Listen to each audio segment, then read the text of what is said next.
नमः शिवाय। हर हर महादेव। आज चैत्र माह के कृष्ण पक्ष की तृतीया तिथि और सोमवार है। आज संकष्टी चतुर्थी का व्रत रखा जाएगा। अब की बार यह व्रत तृतीया तिथि में है। इस व्रत को आस चौथ, पोता चौथ, संकट चौथ और आशा चौथ के नाम से जाना जाता है।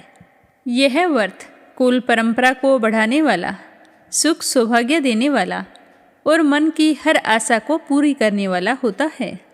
जो भी इस व्रत को करता है उसके मन की मनोकामनाएं पूर्ण होती है। तो व्रत रखने वाली सभी बहनों को आस चौथ व्रत की हार्दिक शुभकामनाएं। भगवान गणेश और आस माता आपकी हर मनोकामना पूर्ण करे। इसी कामना के साथ शुरू करते हैं आज की कथा। सबसे पहले अपने सुनेंगे गणेश जी भगवान की कहानी। बोलो गणेश गजानन की जय हो। एक गांव था जिसमें एक सेठ जी अपने परिवार के साथ रहा करते थे। सेठ जी का गांव के पास ही शहर में बहुत बड़ा कारोबार था। सेठ जी गणेश जी के परम भगत थे। वे पूरी श्रद्धा और विश्वास के साथ नियमित रूप से गणेश जी की पूजा किया करते थे।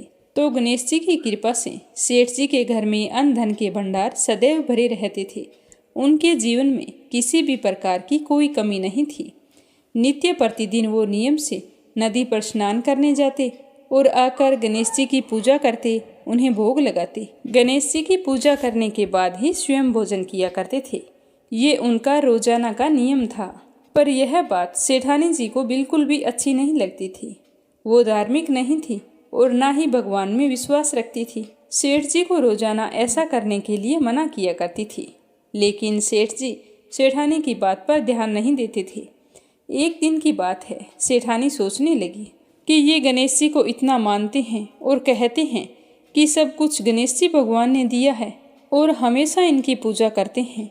पत्थर की पूजा करने से कुछ नहीं होता है।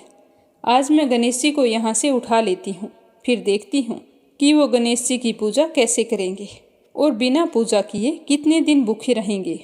तो यह सोचकर सेठानी दूसरे दिन जब सेठ जी नदी पर स्नान करने के लिए जाते हैं तो पीछे से गणेश जी की मूर्ति को उठा लेती है और बगीचे में ले जाकर जमीन में दबा देती है। जब सेठ जी नदी पर से स्नान करके आते हैं तो देखते हैं कि मंदिर में गणेश जी की मूर्ति नहीं है। तो वो सेठानी से पूछते हैं कि गणेश जी की मूर्ति कहाँ गई, मंदिर में तो है नहीं। तो सेठानी बोली कि मुझे नहीं मालूम, आपको पता है कि मेरी इन सब चीज़ों में कोई रुचि नहीं है। तो सेठ जी परेशान होकर सारे घर में गणेश जी की मूर्ति को ढूंढने लगे, पर उन्हें मूर्ति नहीं मिली। सेठानी ने कहा कि आप भोजन कर लो और काम पर जाओ। तो सेठ जी ने कहा कि आज तक मैंने कभी भी गणेश जी को भोग लगाए बिना भोजन नहीं किया है, तो आज भी नहीं करूँगा। सेठ जी ने अन्न जल त्याग दिया और मन ही मन गणेश जी का स्मरण करने लगे। कहने लगे कि प्रभु, मुझे लगता है कि आप मुझसे नाराज हो गए हैं। मेरी ही पूजा पाठ में कोई कमी रह गई थी, इसीलिए आप मुझे छोड़कर कहीं चले गए हैं। हे भगवान, अगर मुझसे कोई गलती हो गई हो तो मुझे माफ़ करो और अपनी कृपा दृष्टि मुझ पर बरसाओ और मुझे दर्शन दो। सेठ जी ने पूरा प्रण कर रखा था कि जब तक मुझे गणेश जी दर्शन नहीं देंगे तब तक मैं अन्न जल ग्रहण नहीं करूँगा। तो इसी तरह पूरा दिन निकल गया। रात्रि में सेठ जी गणेश जी का स्मरण करते हुए सो गए। तो सेठ जी की सच्ची भक्ति से गणेश जी भगवान प्रसन्न हो गए और सेठ जी को सोए हुए नींद में दिखाई देने लगा जैसे गणेश जी भगवान एक चूहे के साथ खेल रहे हैं और चूहे को खाने के लिए लड्डू देते हैं। तो वह चूहा लड्डू लेकर उछलता कूदता हुआ बगीचे में चला जाता है और वहाँ जाकर जमीन को खोदने लगता है। वहीं पर वो लड्डू डाल देता है। तो अचानक से सेठ जी की नींद खुल जाती है।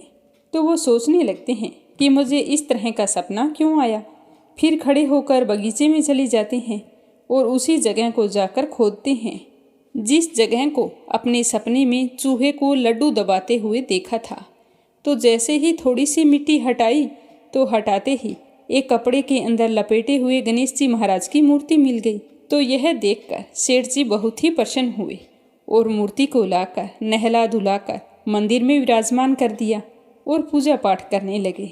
घंटी की आवाज़ सुनकर सेठानी की नींद खुल गई। तो वह उठकर आई कि सेठ जी को क्या हो गया है जो इस तरह रात में ही घंटी बजा रहे हैं। तो सेठानी उठकर मंदिर में आकर देखती है तो गणेश जी की मूर्ति वहाँ पर विराजमान थी और सेठ जी पूजा पाठ कर रहे थे। तो यह देखकर सेठानी को बड़ी ही हैरानी होती है और वह हाथ जोड़कर सेठ जी से माफ़ी मांगती है और गणेश जी को छिपाने वाली सारी बात सेठ जी को बता देती है। तो सेठ जी कहते हैं कि अब तो तुम्हें विश्वास हो गया होगा कि यह सब कुछ गणेश जी भगवान ने दिया है। तो सेठानी शर्मिंदा होते हुए कहती है कि मुझसे बहुत बड़ी गलती हो गई। आज के बाद मैं भी तुम्हारे साथ रोजाना नियम से गणेश जी भगवान की पूजा किया करूँगी। उसी दिन से सेठ और सेठानी प्रेम पूर्वक पूरे श्रद्धा भाव से गणेश जी भगवान की पूजा करने लगे। हे गणेश जी भगवान, जैसे आपने अपना आशीर्वाद सेठ जी पर बनाए रखा उसी तरह सभी पर बनाए रखना। जो भी आपकी पूजा पाठ करके इस कथा को सुने उसकी सारी मनोकामनाएं पूर्ण करना। बोलो गणेश जी भगवान की जय हो। अब दूसरी कहानी अपने सुनते हैं आस माता की। बोलो आस माता की जय हो। पुराने समय की बात है। एक नगर में एक आदमी रहा करता था। उसके घर में वह और उसके 3 भाई भाभी और उसकी बूढ़ी माँ रहा करती थी। वह आदमी कोई काम नहीं करता था, इसीलिए उसका नाम आसलिया रखा गया। आसलिए को गांव के लोग बावलिया भी कहते थे। उसकी जुआ खेलने में खूब रुचि थी। वह हर समय जुआ खेलता रहता, घर का कोई काम काज करता नहीं था। जुआ खेलता तो हारे या जीते वह हमेशा ब्राह्मणों को भोजन करवाया करता था। उसकी माँ तो उसे कुछ नहीं कहती, पर उसकी भाभियों को आसलिया की वह बात बिल्कुल भी अच्छी नहीं लगती। उन्होंने कुछ दिनों तक तो चुपचाप देखा, पर एक दिन उन्होंने अपनी सासू माँ से कहा कि ऐसे तो नहीं चलता है। काम का न काज का, दुश्मन अनाज का, बिना काम किए इसे खुद को भोजन मिल जाए इतना काफ़ी नहीं है।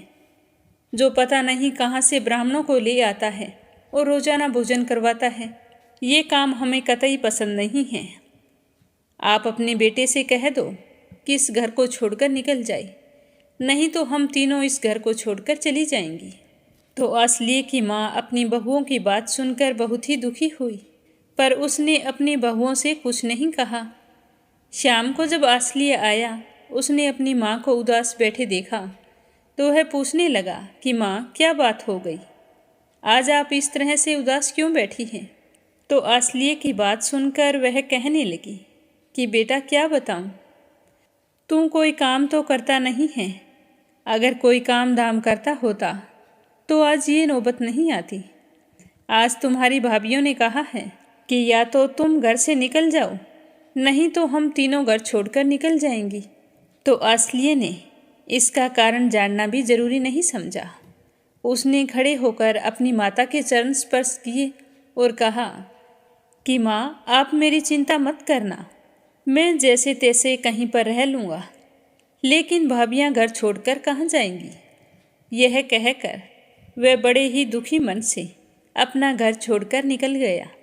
तो उसे इस तरह जाते हुए उसकी माँ का हृदय करुणा से भर गया, परंतु उसकी भाभियाँ मन ही मन प्रसन्न हो रही थी कि चलो अच्छा हुआ, देर सवेर जब मर्जी ब्राह्मणों को लेकर आ जाता है और कहता है भोजन करवाना है, जैसे कमा कर लाया हो। अब अपने लिए 2 वक्त की रोटी का बंदोबस्त करेगा तो सब पता चल जाएगा। फिर देखते हैं कि कैसे ब्राह्मणों को भोजन करवाता है। बेचारा आसलिया दुखी मन से घर से निकला। चलते चलते नगर से बाहर निकल गया और सोच रहा था कि कैसे अपना जीवन जीऊँगा, मुझे तो कुछ काम करना आता ही नहीं।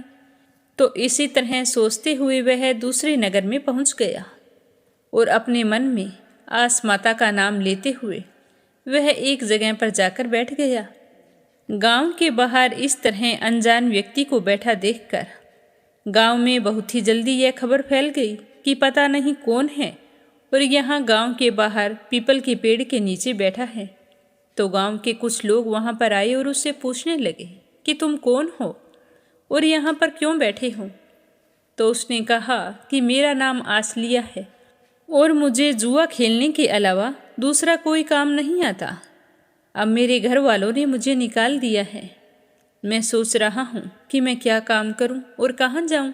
तो यह खबर बहुत ही जल्द राजा के पास पहुँच गई। कि नगर के बाहर एक आदमी बैठा है जो उच्च कोटि का जुआ खेलता है, उसे कोई हरा नहीं सकता। तो उस नगर का राजा भी जुए का खिलाड़ी था। तो राजा को जब इस बात का पता चला तो उन्होंने तुरंत अपने सिपाहियों को भेजा और कहा कि तुम जाओ, उस जुआरी को जल्दी से लेकर आओ। तो राजा के सिपाही आसलिया के पास जाकर कहते हैं कि तुम्हें राजा ने बुलाया है। तो वह चुपचाप खड़ा होकर उन सिपाहियों के साथ चल पड़ता है और राजा के दरबार में जाकर राजा को नमस्कार करता है। तब राजा उसका परिचय पूछते हैं तो वह अपना पूरा परिचय दे देता है। तो राजा ने कहा कि तुम अपने आप को उच्च कोटि का जुआरी समझते हो और मैं भी जुए का बहुत बड़ा खिलाड़ी हूँ। आज तक मुझे कोई हरा नहीं पाया है। अगर तुम इतने बड़े खिलाड़ी हो तो मुझे हरा कर दिखाओ। तब वह आसलिया कहता है कि हे राजन, कहाँ आप और कहाँ मैं? मेरी तुलना आपसे कैसे हो सकती है? मैं तो जुए के अलावा कुछ नहीं जानता हूँ और आप तो इस नगर के स्वामी हैं। अगर मैं आपके साथ जुआ खेलता हूँ और हार जाता हूँ तो मेरे पास आपको देने के लिए मेरे प्राणों के सिवा कुछ नहीं है। और अगर आपसे जुए में जीत जाता हूँ तो जो भी चीज़ मैं आपसे जीतूँगा उसे आप वापस नहीं लेंगे और मेरे प्राणों की सुरक्षा का वचन भी आपको देना होगा। तो राजा ने कहा कि हे जुआ खेलने वाले आसलिया बावलिया, तुम जुए में जीत गए तो तुम्हारे द्वारा जीती गई कोई भी वस्तु मैं तुमसे वापस नहीं मांगूंगा और मुझसे या किसी और से तुम्हारे प्राणों को कोई खतरा नहीं होगा। मैं इस नगर का राजा हूँ।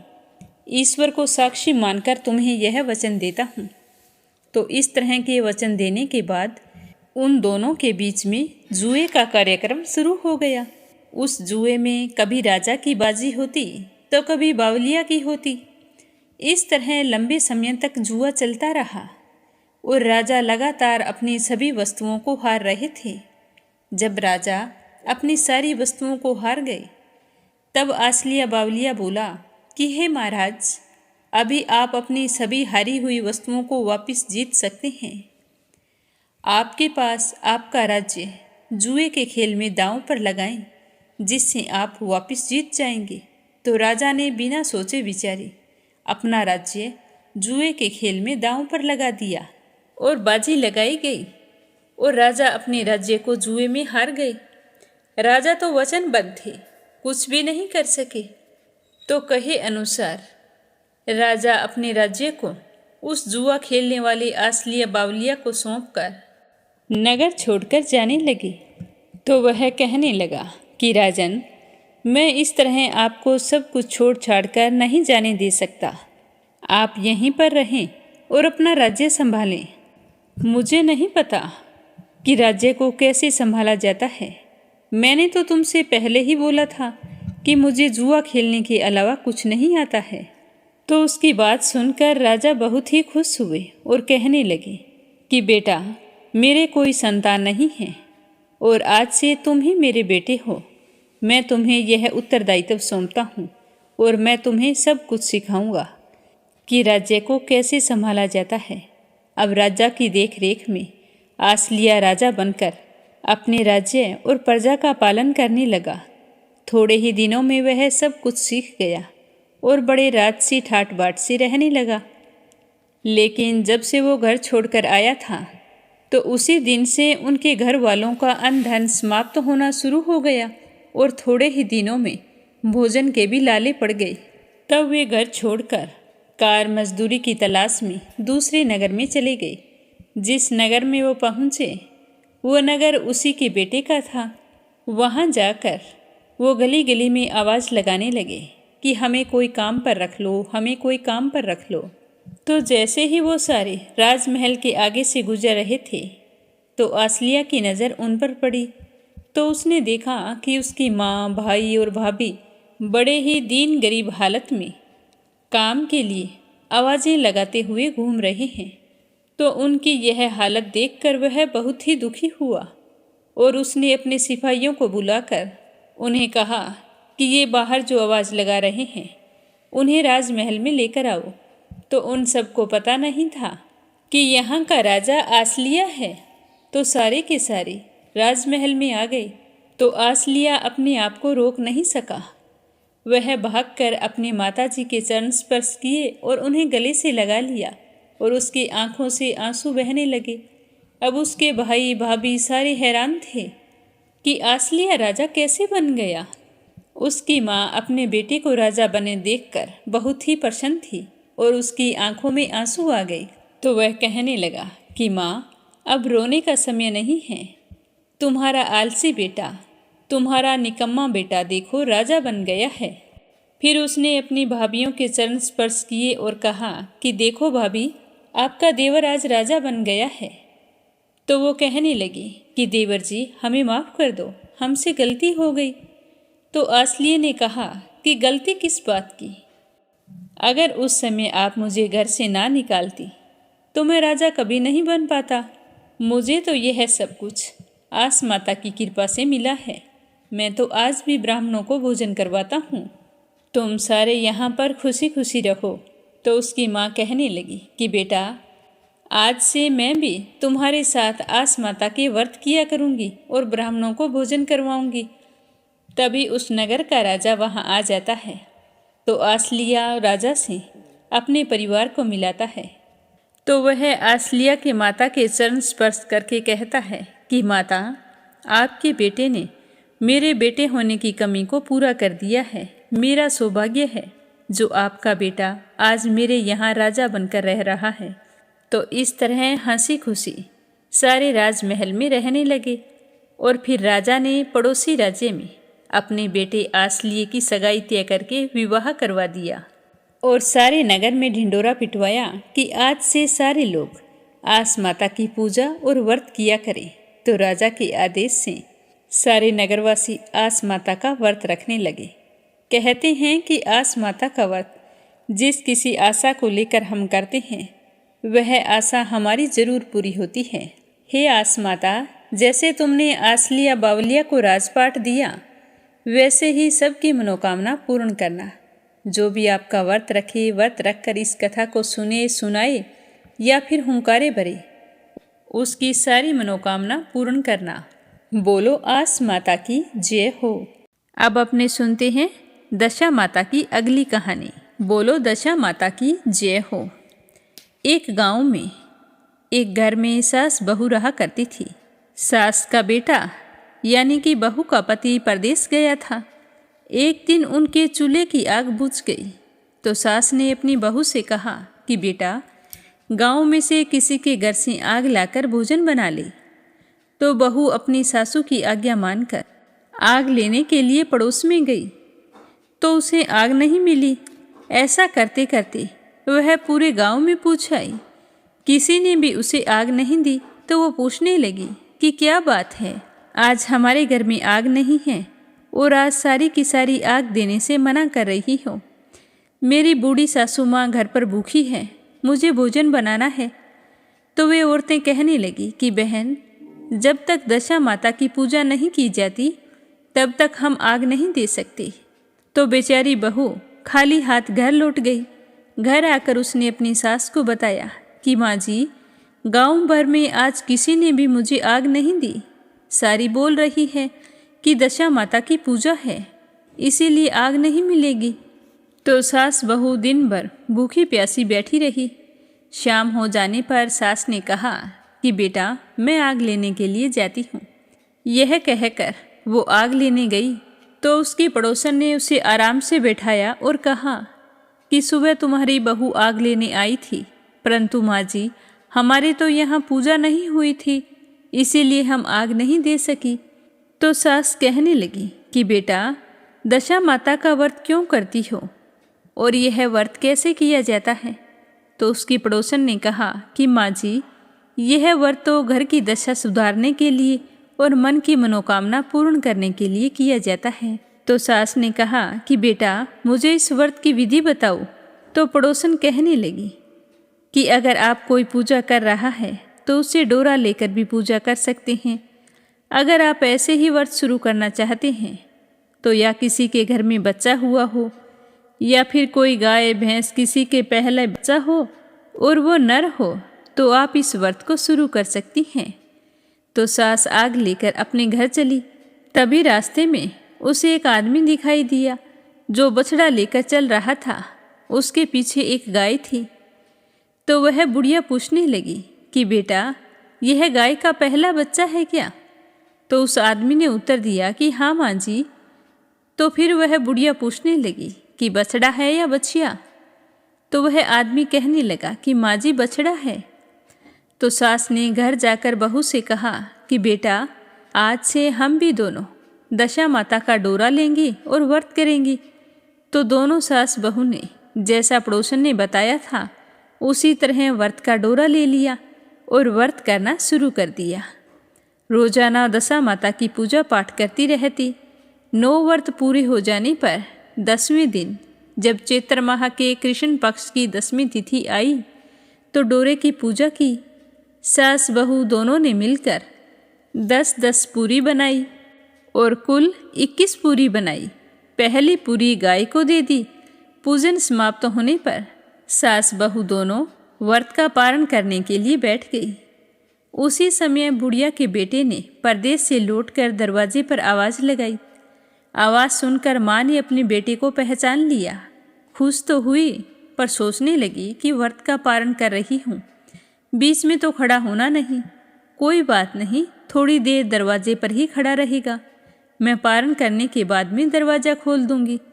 इधर बहू ने भी बराबर आवाज़ सुन ली पर उसे तो रुकने का साहस नहीं हुआ।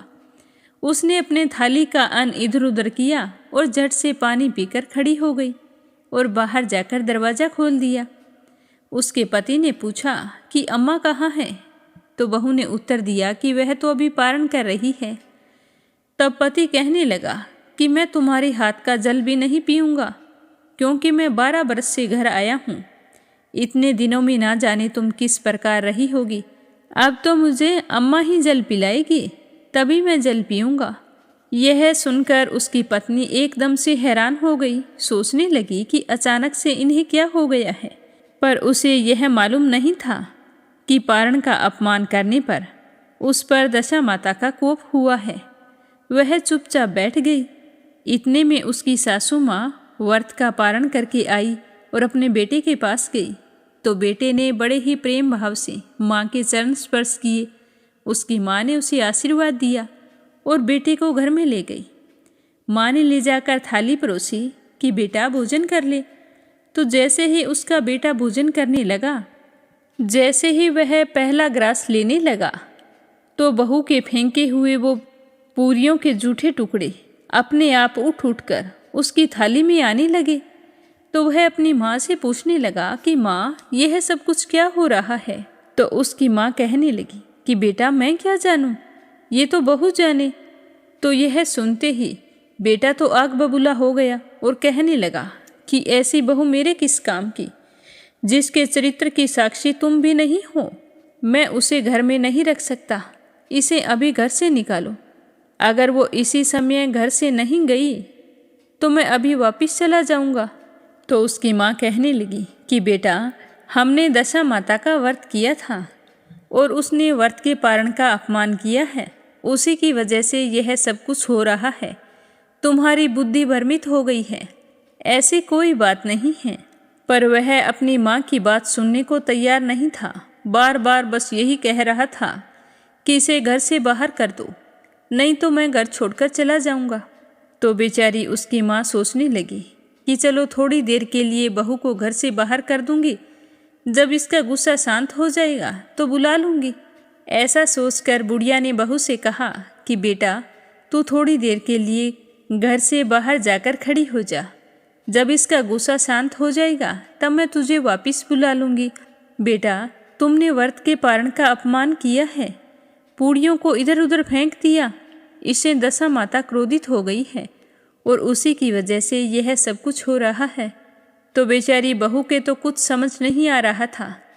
वह तो बाहर जाकर पेड़ के नीचे थोड़ी देर के लिए खड़ी हो गई, लेकिन जैसे ही पेड़ के नीचे खड़ी हुई तो वह पेड़ बोलने लगा कि मुझसे दूर होकर खड़ी हो जाओ, मैं दशा माता के विरोधी को छाया नहीं देता। तो बेचारी पेड़ को इस तरह बोलता हुआ देखकर बड़ी ही दुखी हुई और वहाँ से हटकर गड़ोंची के पास गई तो गड़ोंची भी बोलने लगी कि मुझसे दूर होकर खड़ी हो जाओ, मुझ पर तो इतना भार गड़ों का नहीं है जितना तेरा हो गया है। दशा माता की विरोधी मेरे पास क्यों आई है? यह सुनकर बहू बहुत ही दुखी हुई और वहाँ से चलकर कूड़े के ढेर के पास जाकर खड़ी हो गई तो कूड़े का ढेर भी बोलने लगा कि मुझ पर इतना भार तो कूड़े का भी नहीं है जितना वजन तेरा है। चल हट यहाँ से, कहीं और जाकर खड़ी हो जा, दशा माता की विरोधी कहीं की। इस तरह बेचारी जहाँ भी जाती उसे कुछ न कुछ कह कर वहाँ से भगा दिया जाता। किसी ने भी उसे खड़ा नहीं होने दिया तो वह अपने मन में बहुत ही दुखी हुई। और उधर उसकी सास भी अभी तक बाहर नहीं आई थी तो वो सोचने लगी कि मेरे पति का गुस्सा अभी शांत नहीं होने वाला। तो मन ही मन अपने आप को कोसती हुई जंगल में चली गई। जंगल में भूखी प्यासी घूमती रही, इधर उधर पानी की तलाश करने लगी। तभी उसे एक कुआं दिखाई दिया। जैसे ही वो कुएं के पास गई तो उसे चक्कर आ गया और वो कुएं में गिर गई। परंतु कुएं में गिरी तो उसे चोट नहीं आई, वह नीचे जाकर बैठ गई। तभी वहाँ से राजा नल शिकार खेलकर जा रहे थे। उनके साथी बिछुड़ गए थे तो वो प्यास के कारण उसी कुएं पर आ गई और पानी के लिए कुएं में झुककर देखा तो उन्हें दिखाई दिया कि कुएं में पानी तो नहीं है पर अंदर कोई बैठा है। तो राजा नल ने जैसे ही पानी के लिए अंदर बाल्टी छोड़ी तो उस औरत ने बाल्टी को पकड़ लिया। तो राजा नल ने कहा कि यदि तुम पुरुष हो तो मेरे धर्म के भाई हो, अगर कोई स्त्री हो तो मेरी धर्म की बहन हो, जो भी हो मुझे बोल कर बताओ, तभी मैं तुम्हें बाहर निकालूंगा। तो उसने अंदर से आवाज़ दी और राजा ने उसे बाहर निकाल लिया तथा हाथी पर बैठाकर राजधानी ले आया। महाराज को शिकार से लौटकर महलों की ओर आता देखकर रानी की दासियों ने रानी को खबर दी कि महाराज आ रहे हैं और साथ में एक स्त्री को भी हाथी पर बैठा रखा है। लगता है कि राजा की ये नई रानी है, आज तो वो नई रानी लेकर आ रहे हैं। तो यह सुनकर रानी को बड़ा ही दुख हुआ। इतने में महाराज वहाँ पर आ पहुँचे तो रानी ने हाथ जोड़कर कहा कि महाराज, मुझसे ऐसी क्या गलती हो गई जो आप मेरे रहते दूसरा विवाह कर लिया? तो रानी की बात सुनकर राजा नल हंसने लगे और कहने लगे कि यह तुम्हारी सोत नहीं है, ये तो तुम्हारी ननंद है, मेरी धर्म की बहन है। तुम्हें उसके साथ अपनी सगी ननंद का व्यवहार करना है। तो यह सुनते ही महारानी का मुख प्रसन्नता से खिल उठा। वह कहने लगी कि अब तक मैं ननंद का सुख नहीं जानती थी, अच्छा हुआ जो मुझे भाग्य से ननंद मिल गई। राजा ने भी उसका नाम मुँह बोली बहन रखा और उसके लिए अलग से महल बनवा दिया। अब उसके दिन सुख से बीतने लगे। एक दिन राजा के यहाँ घोड़ी ने बच्चे को जन्म दिया तो राजमहल की सारी महिलाएं बधाई गीत गाने लगी। तो मुँह बोली बहन ने दासियों से कहा कि बहनों, क्या बात है, आज मंगल गीत किस लिए गाए जा रहे हैं? तो दासियों ने बताया कि महाराज की घोड़ी ने शुभ घड़ी में एक उत्तम घोड़े को जन्म दिया है, ये तो उसी के लिए मंगल गीत गाए जा रहे हैं। तो मुँह बोली बहन कहने लगी कि क्या घोड़ी ने पहली बार बच्चे को जन्म दिया है? तो दासियों ने कहा कि हाँ। तो यह सुनकर मुँह बोली बहन बहुत ही खुश हुई और महारानी के पास गई। कहने लगी कि भाभी सा, हम दोनों दशा माता का डोरा लें। तो रानी ने पूछा कि डोरा क्या होता है, मुझे समझाओ, मैं तो जानती ही नहीं हूँ। तो वो कहने लगी कि दशा माता के व्रत का यह नियम है कि पहले पहल जब गाय या घोड़ी या स्त्री के प्रसव की खबर सुने तो डोरा लेकर व्रत आरंभ करे। 9 दिन व्रत करने के बाद 10वें दिन डोरे का पूजन करके विसर्जन कर दें। और व्रत की विधि के साथ साथ मुँह बोली बहन ने व्रत के पारण की विधि भी बता दी, क्या नियम है ये भी बता दिए। तो सुनकर महारानी कहने लगी कि तुम्हारा व्रत तुम ही को फले, मैं पूरी और दूध की खीर खाने वाली रानी महारानी बन फेरे गोले की पपड़ी खाकर कैसे रह सकती हूँ? ऐसा खाना खाए मेरा दुश्मन। ऐसे व्रत के बारे में मुझे फिर कभी मत कहना। तो भाभी की बात सुनकर वह उदास हो गई और कहने लगी कि भाभी, मुझे जो चाहे कह लो, परंतु व्रत के बारे में कुछ मत बोलो। इसी व्रत के उल्लंघन के कारण ही मैं मारी मारी फिर रही हूँ और आपके देश में आ गई हूँ। तो महारानी ने उदासीनता के साथ कहा कि मुझे क्या पड़ी है, तुम्हें जो अच्छा लगे वो करो। मैं मना तो नहीं कर रही हूँ, पर मैं व्रत नहीं करूँगी। तो मुँह बोली बहन ने श्रद्धापूर्वक डोरा लिया, 9 दिन तक व्रत किए। 10वें दिन विधिवत पूजन किया, गोला हरा बनाए और संध्या को पारण करने बैठ गई। तो पूरे विधि विधान से व्रत करने के कारण दशा माता की उस पर कृपा हुई।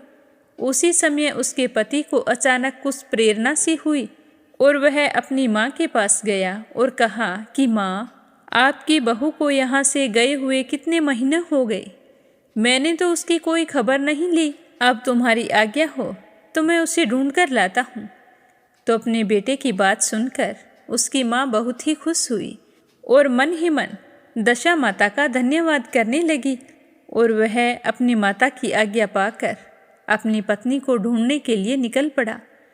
घूमता फिरता वह भी राजा नल की राजधानी में पहुंच गया और वहां जाकर अपनी पत्नी का पता लगाने लगा। और वह नगरी में घूमकर निराश होकर एक कुएं पर आकर बैठ गया। कुएं पर कुछ औरतों को बातें करते सुना। एक कह रही थी कि राजा की मुंह बोली बहन कितनी सुंदर है, आजकल तो उसी का किया हुआ सब कुछ होता है। दूसरी स्त्री कहने लगी, वह सुंदर होने के साथ साथ कितनी धर्मात्मा है, जब से आई है तभी से उसने सदाव्रत खोल रखा है, उसके दरवाजे से कोई भी व्यक्ति खाली हाथ नहीं लौटता। तो तीसरी कहने लगी कि वह जैसी धर्मात्मा है वैसी ही सदाचारिणी भी है। चौथी कहने लगी कि वह सदाचारिणी और सर्वप्रिय भी है, सारी प्रजा उससे कितनी खुश है। तब वहाँ पर एक बूढ़ी महिला बैठी थी। वो कहने लगी कि आपकी सारी बातें सही हैं, परंतु अब तक ये पता ही नहीं चला कि वो कौन है और कहाँ से आई है, कहाँ की रहने वाली है। बेचारी किस्मत की मारी कितनी पूजा पाठ करती है, फिर भी पता नहीं क्यों इस तरह से अपने घर को छोड़कर आई है। तो उन औरतों की बात सुनकर वह सोचने लगा कि कहीं वो मेरी पत्नी तो नहीं है, मुझे उसका पता लगाना होगा। उसके दरवाजे से कभी कोई व्यक्ति खाली हाथ नहीं लौटता। तो यही बात ठीक है, मैं साधु का वेश बनाकर वहाँ पर जाता हूँ और पता करता हूँ कि वो कौन है। तो ऐसा निश्चय करके उसने साधु का रूप धारण किया और राजा की मुँह बोली बहन के द्वार पर पहुँच गया और भिक्षा के लिए आवाज़ें देने लगा। तो उसकी बात सुनकर राजा का द्वारपाल भिक्षा देने के लिए आया। तो उसने द्वारपाल के हाथों से भिक्षा लेने से मना कर दिया और कहने लगा कि भिक्षा देने वाली स्वामिनी के हाथों से ही मैं भिक्षा ग्रहण करूँगा, अन्यथा बिना भिक्षा के ही चला जाऊँगा। तो द्वारपाल कहने लगा कि हे साधु महाराज, इस समय तो वो दशा माता के व्रत का पारण कर रही है, पारण समाप्त होने के बाद ही वह तुमको भिक्षा दे सकती है, उनसे भिक्षा लेने के लिए तुम्हें इंतजार करना होगा। तो वह चुपचाप बैठकर इंतजार करने लगा। उधर जब राजा की मुँह बोली बहन ने व्रत का पारण कर लिया तो द्वारपाल ने कहा कि दरवाजे पर कोई भिक्षा लेने के लिए आया है और वो आपसे ही भिक्षा लेना चाहता है। तो उसने मुट्ठी भर के मोती लिए और बाहर आई, परंतु सामने अपने पति को पल्ला फैलाई देखकर वह मुस्कुराती हुई वापस लौट गई। दोनों ने एक दूसरे को पहचान लिया। तो महारानी ने अपनी ननंद को मुस्कुराते हुए देखकर कहा कि ननंद बाईसा, जब से तुम आई हो आज तक मैंने तुम्हें मुस्कुराते हुए नहीं देखा, आज इस साधु को देखकर हंसने का क्या कारण है। तो रानी साहिबा की बात सुनकर उनकी मुंह बोली ननंद ने उत्तर दिया कि भाभी सा, वह साधु हमारे घर का है। तो रानी पूछने लगी, तब वो ऐसे क्यों आया है? तो वह कहने लगी कि वह अभी मेरा पता लगाने आया है। तो महारानी ने राजा नल से कहा कि तुम्हारी मुंह बोली बहन के घर से लोग आए हैं। तो राजा ने कहा कि उनसे बोल दो कि अभी तो अपने घर चले जाएं, फिर जैसी हमारी हैसियत है उसी के हिसाब से आए, तभी मैं मेरी बहन की विदाई करूँगा। तो यह सुनकर वह अपने घर चला गया। उसे पता चल चुका था कि मेरी पत्नी यहाँ पर है। अपने घर जाकर खुशी खुशी अपनी माँ से कहने लगा कि माँ, तुम्हारी बहू तो राजा नल के यहाँ उसकी बहन बनकर रह रही है। वह तो रोज़ सदाव्रत करती है और नियम धर्म से दिन बिताती है। तब उसकी माता ने उसे आज्ञा दी कि जा बेटा, बहू को जल्दी से घर ले आ। उसके जाने के बाद में मुझे तो सब कुछ सुना सुना लगता है। तो वह अपनी माता की आज्ञा पाकर डोली, पीनस, गाजे बाजे, कहार आदि के साथ सज धज कर राजा नल की राजधानी की ओर चल दिया। आगे क्या हुआ यह सुनेंगे कल के अध्याय में। अब अपने सुनते हैं विष्णु पुराण का आगे का अध्याय। तो प्रेम भाव से कहिए, श्री हरि विष्णु भगवान के अनंत स्वरूपों की जय हो। विष्णु पुराण की जय हो। द्वारिका का निर्माण पूर्ण हो चुका था। नगर की सड़कों पर उत्सव का वातावरण था। सभी यादवजन हर्ष उल्लास से भरे हुए थे। परंतु अभी एक और महत्वपूर्ण कार्य शेष था, श्री कृष्ण के राज्याभिषेक का। यादवों ने विचार किया कि इस दिव्य नगरी में शासन का दायित्व केवल श्री कृष्ण के कंधों पर होना चाहिए। उसके बाद यादवों की सभा हुई। उसके अंदर राज्याभिषेक की घोषणा की गई। एक भव्य सभा का आयोजन किया गया। महाराज उग्रसेन, बलराम, अक्रूर जी, उद्धव जी, सात्ययिकी, कृतवर्मा और समस्त यादव वीर इस सभा में उपस्थित थे। अक्रूर जी ने सभा में आते ही प्रस्ताव रखा कि हे यादवों, कि श्री कृष्ण ने हमारे लिए यह अभेद नगरी स्थापित की है। उनके कारण ही हम शत्रुओं के आक्रमण से सुरक्षित हैं। अतः मेरा तो मत ये है कि हम श्री कृष्ण को ही द्वारिका का अधिपति घोषित करें। अक्रूर जी के वचन सुनकर समस्त यादव वीरों ने जय घोष किया और कहने लगे कि आपका वचन सत्य है। केवल श्री कृष्ण ही हमारे योग्य अधिपति हैं। हमें उनका राज्याभिषेक करना चाहिए। तो यह सुनकर श्री कृष्ण ने विनम्रतापूर्वक उत्तर दिया कि हे प्रियजनों, महाराज उग्रसेन हमारे कुलपति हैं। उनके रहते हुए मैं शासन ग्रहण नहीं कर सकता। वे ही हमारे राजा रहेंगे। तो उग्रसेन जी कहने लगे कि हे वासुदेव, आपके बिना यह राज्य अधूरा है। आप हमारी शक्ति और हमारी रक्षा हैं। अतः मैं चाहता हूँ कि द्वारिका का उत्तरदायित्व तुम्हें मिले। तो यह सुनकर बलराम जी ने भी कहा कि हाँ भाई, आपका तेज, आपकी बुद्धि और आपकी नीति अद्वितीय है। हम सब आपके नेतृत्व में रहकर समृद्ध होंगे।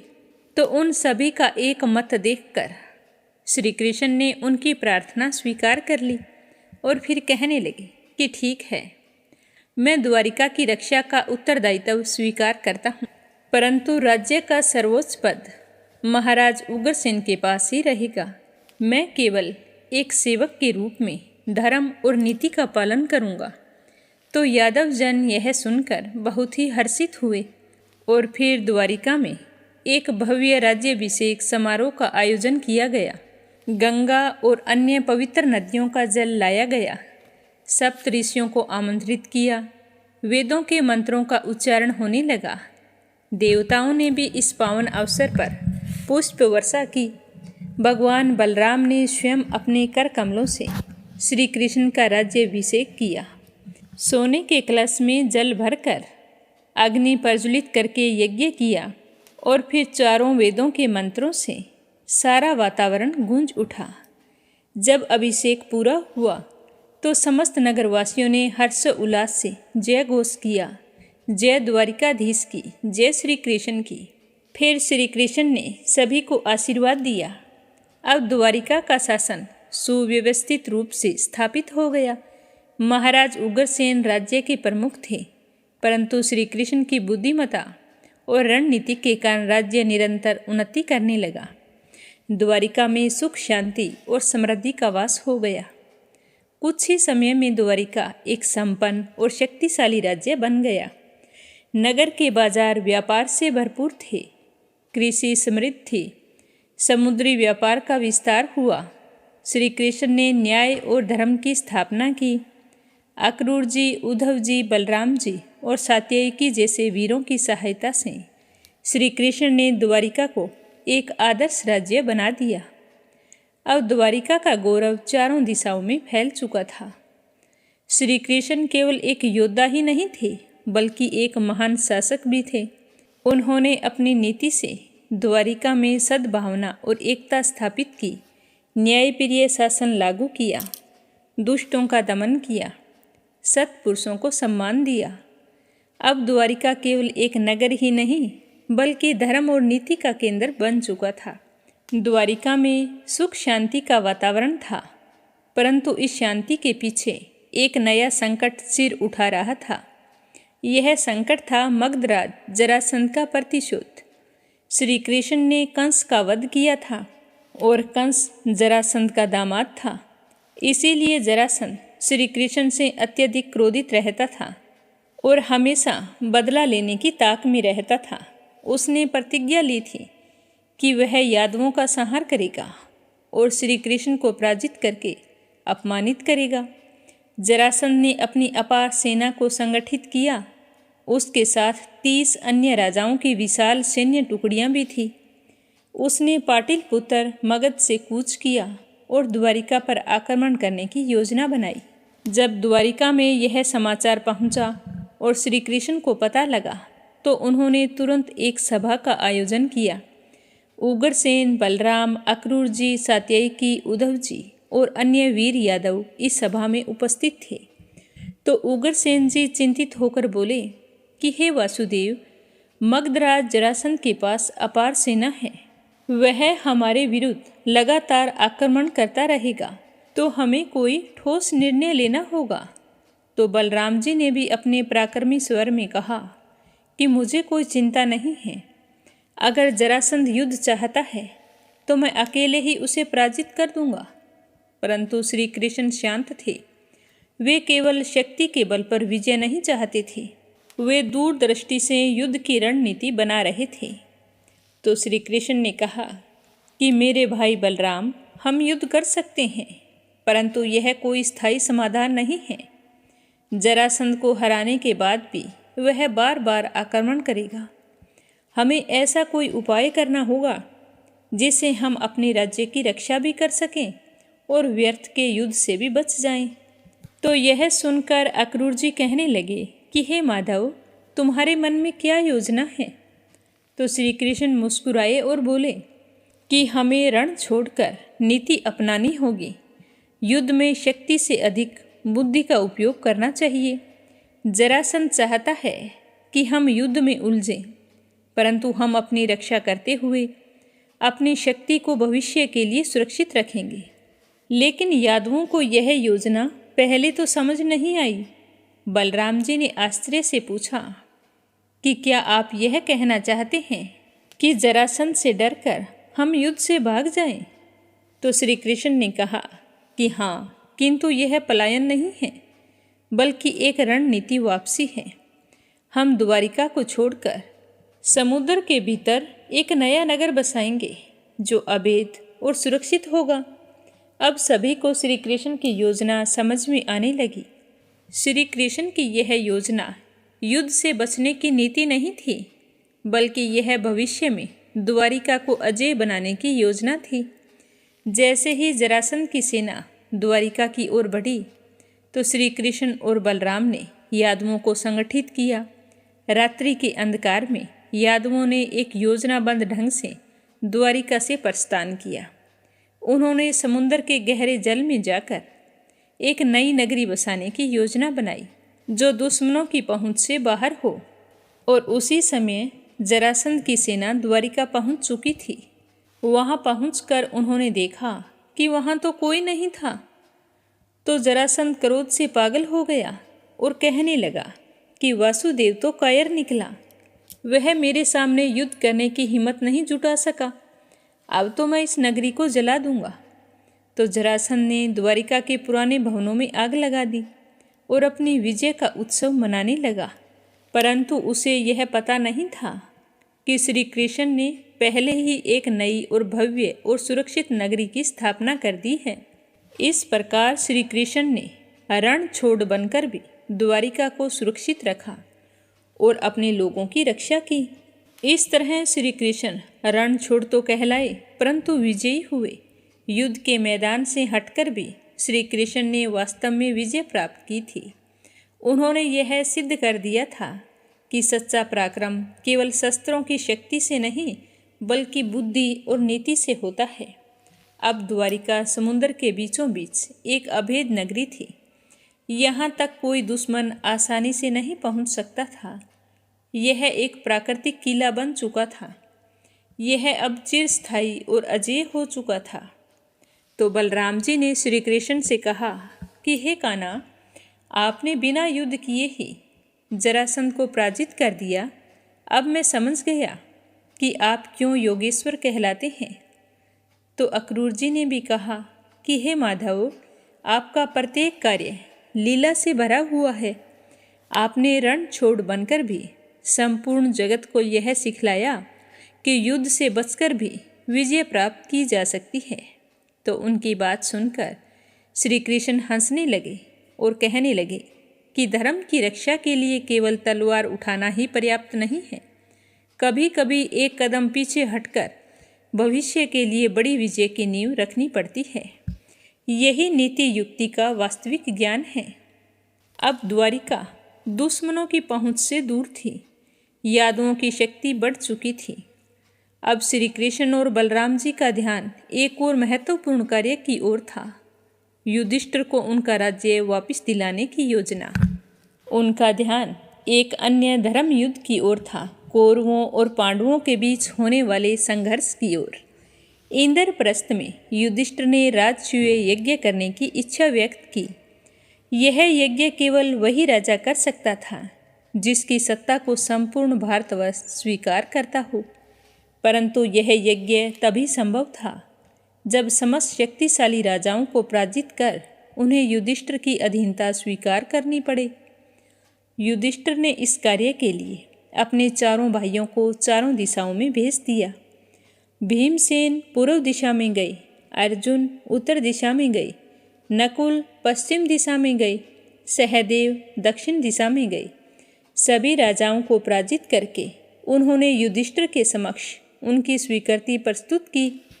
अब केवल एक ही राजा बचा था जो इस यज्ञ को रोक सकता था और वो था मगधराज जरासंध। जरासंध अत्यंत पराक्रमी था। वह 86 राजाओं को बंदी बना चुका था और उन्हें नर बलि देने की योजना बना रहा था। यदि उसे रोका नहीं जाता तो न केवल युधिष्ठिर का राजसूय यज्ञ असंभव हो जाता बल्कि अनेक निर्दोष राजा भी मारे जाते। तो युधिष्ठिर श्री कृष्ण के पास गए और कहने लगे कि हे माधव, आप तो जानते हैं कि जरासंध कितना शक्तिशाली है। क्या हमें उस पर सीधा आक्रमण करना चाहिए? तो युधिष्ठिर की बात सुनकर श्री कृष्ण ने हंसकर कहा कि हे धर्मराज, युद्ध ही एकमात्र उपाय नहीं है। जरासंध के पास अपार सेना है। यदि हम उस पर खुलेआम आक्रमण करेंगे तो विजय कठिन हो सकती है। हमें नीति और युक्ति से उसे पराजित करना होगा। तो श्री कृष्ण की बात सुनकर युधिष्ठिर चिंतित स्वर में बोले कि हे माधव, हमें क्या करना चाहिए? तो श्री कृष्ण ने कहा कि जरासंध को केवल रणभूमि में हराना कठिन है, किंतु यदि हम उसे द्वंद्व युद्ध के लिए विवश कर दें तो यह कार्य सरल हो जाएगा। भीमसेन के बल की कोई तुलना नहीं है। यदि जरासंध उनसे युद्ध करे तो वह पराजित होकर मारा जाएगा। तो युधिष्ठिर कहने लगे कि हे श्री कृष्ण, जरासंध द्वंद्व युद्ध के लिए तैयार कैसे होगा? तो श्री कृष्ण कहने लगे कि यही तो युक्ति है। हम तीनों, मैं, भीम और अर्जुन, साधारण ब्राह्मणों का भेष धारण करके मगध जाएंगे। वहाँ हम उसे द्वंद्व युद्ध के लिए ललकारेंगे। राजाओं का स्वाभिमान बड़ा होता है और जरासंध कभी चुनौती को अस्वीकार नहीं करेगा। तो युधिष्ठिर को श्री कृष्ण की यह योजना बहुत ही चतुर लगी। भीम और अर्जुन भी उत्साहित हो गए। अर्जुन कहने लगे कि हे माधव, मैं आपके साथ चलने के लिए तैयार हूँ। भीमसेन गर्जना करके कहने लगे कि हे केशव, यदि वह मुझसे द्वंद्व युद्ध करेगा तो मैं अपने बाहुबल से उसका अंत कर दूंगा। तो श्री कृष्ण ने प्रसन्न होकर कहा कि चलो, अब मगध में धर्म की स्थापना का सही समय आ गया है। अब श्री कृष्ण, अर्जुन और भीम तीनों ब्राह्मण का वेश धारण करके मगध की ओर चल पड़े। क्या उनकी यह योजना सफल होगी? क्या जरासंध द्वंद्व युद्ध स्वीकार करेगा? क्या भीमसेन उसे पराजित कर पाएंगे? तो अगले अध्याय में अपने सुनेंगे मगध में श्री कृष्ण की चतुराई और भीम और जरासंध का महायुद्ध। तो इसके साथ ही आज की कथा को यहीं पर विराम देते हैं। प्रेम भाव से कहिए श्री हरि विष्णु भगवान के अनंत स्वरूपों की जय हो। विष्णु पुराण की जय हो।